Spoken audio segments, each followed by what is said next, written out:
If your sheet music has a really bad misprint where a note isn't marked with a sharp, is that a natural disaster?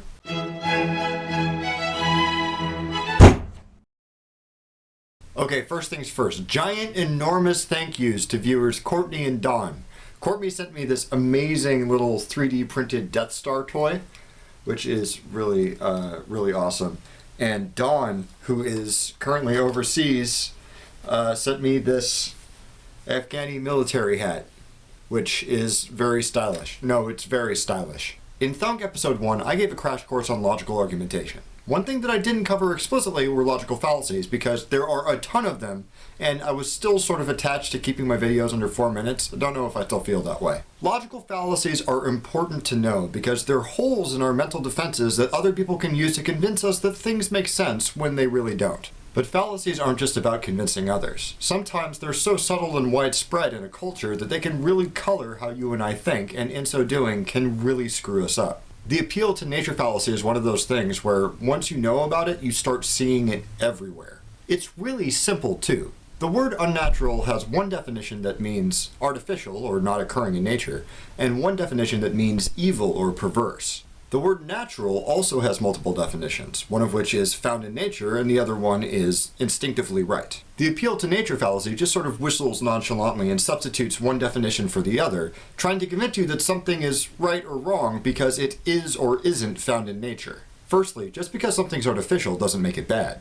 Computers aren't bad. Toilet paper isn't bad. Antibiotics and space exploration and laws and literature and YouTube aren't bad, and they're all really unnatural. Secondly, and this is the one that bugs me the most, just because something is found in nature or is an innate urge in humans doesn't make it good or justify it. Nature is full of things that we really don't like a lot. Disease is natural. Death is natural. Skin cancer and poisonous mushrooms are natural. Also, animals kill and maim and rape and torture each other without good reason.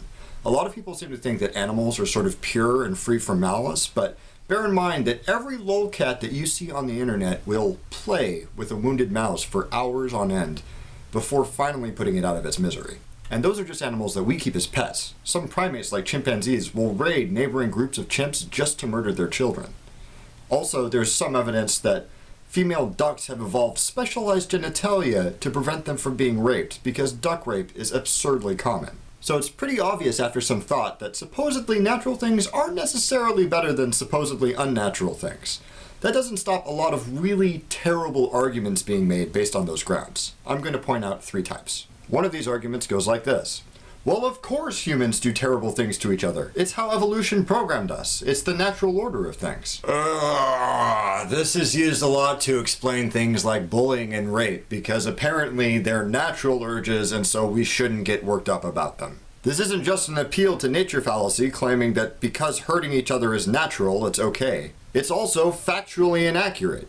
A lot of animals don't do these things to each other, and there is no evidence to show that humans have an innate urge to do any of them. Like if you leave a baby in the woods, it has precisely one instinct. It will cry loudly until something comes to eat it. Also, even if we did have other natural instincts, they're not the primary drives of our behavior. We managed to potty train ourselves at a pretty young age, and that's as far from the call of nature as you can get. Another argument based on the appeal to nature is something that you find in a lot of advertising. The next time you go to a supermarket or a pharmacy or even your bathroom, check to see how the products are marketed. You'll notice that they usually only have one of 2 marketing techniques on the box. Either they're miracles of science and technology, or, you guessed it, they're all natural.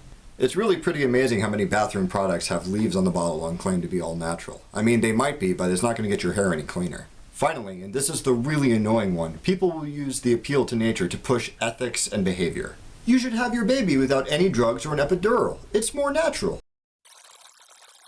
Bonobos are some of our closest evolutionary relatives, and they're not monogamous, so humans shouldn't be monogamous either. Gay people just shouldn't get married. It's unnatural.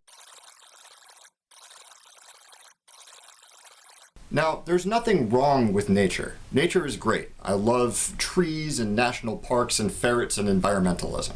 But just because something comes from nature doesn't make it good or right or better than things that don't. Remember, natural disasters are still disasters. Have you had any experiences with the appeal to nature? Do you have something that's labeled natural in your shower? Do you have any suggestions for future show topics? Leave comments. Let me know what you think. Thank you for watching. Don't forget to blah blah subscribe blah share, and I'll see you next week.